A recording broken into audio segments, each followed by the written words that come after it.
عديت من هنا كام مره وما عرفتش انك بتعدي على واحده من قرى الجيزه اللي وراها حكايه كبيره. واحنا النهارده في تريس، مركز منشيه القناطر، محافظه الجيزه. يلا بينا. الحاجات الجميله اللي لفتت نظري اول ما دخلت تريس ان مدخل قريه تريس محطه ميه الشهيده مكه. يا ريت يا جماعه كلنا ندعي لمكه ربنا يرحمها ويغفر لها ويجعل مثواها الجنه. بس يا ترى البلد ليه اسمها تريس وايه اللي مخلي اهلها متعلقين بيها بالشكل ده؟ تعالى بقى اوريك تريس اللي ممكن اول مره تشوفها بالشكل ده. وخلي بالك علشان في تريس محافظه المنوفيه، احنا هنا في تريس محافظه الجيزه. واول حاجه لازم نبدا بيها اسم البلد. الاسم مش جديد والقريه لها وجود قديم في المنطقه، ومع مرور السنين الاسم فضل مرتبط بالمكان واهله. واحنا في تريس قدام بيت من بيوت ربنا، بفكركم وبفكر نفسي بحديث عن النبي صلى الله عليه وسلم: من لا يرحم لا يرحم. فافتكر دايما ان الكلمه الطيبه والرحمه ومساعده غيرك حاجات بسيطه جدا لكن عند ربنا كبيره قوي. لكن لو سالت اكتر من حد هنا عن اصل الاسم هتسمع اكتر من روايه. يلا بينا نسال الراجل المحترم اللي قاعد ده. ازيك يا كبير؟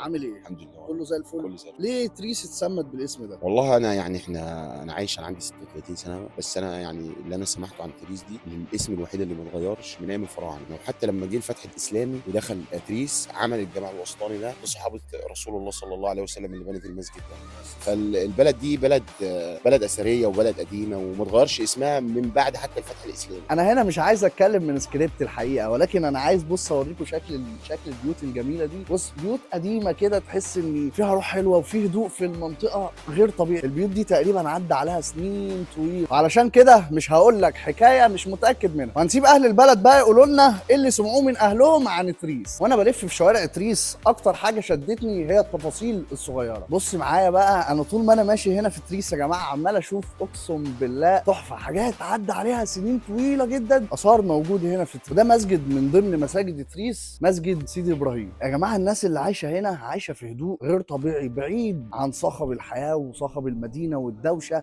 يلا نكمل. كل بلد دايما فيها ضريح او مقام. المقام ده معروف باسم الشيخ ابراهيم ابو سلطان. تقريبا كده الراجل اللي قال لنا ان تريس بلد اثريه هو ما كانش بيقول اي كلام وخلاص. يعني انا شايف فعلا ان تريس فعلا بلد اثريه بالشكل البيوت الرهيب اللي احنا شايفينه ده. وتريس زي اي بلد فيها كل واحد بيدور على رزقه بالحلال. هتلاقي اللي شغال في الارض وفي اللي شغال في التجاره واللي بيروح شغله بره البلد وبيرجع اخر اليوم. يعني بلد بتكبر وبتتغير ولسه فيها روحها القديمه. تريس هنا بتجمع بين ديانتين. هنا زي ما احنا شايفين دي كنيسه، وتعالى كده بص معايا ده مسجد. صلوا على رسول الله صلى الله عليه وسلم. تقريبا احنا واقفين هنا في منطقه مجمع خدمات تريس. لسه شايفين الكنيسه والمسجد، وهنا المساكن بتاعه تريس، ودي المستشفى بتاعه تريس، وهنا مدرسه ابتدائيه مشتركه بنين وشباب هنا في تريس. وزي ما احنا شايفين ده من اكبر مساجد تريس، مسجد الرحمن الرحيم بقى تريس، مركز منشيه القناطر، محافظه الجيزه.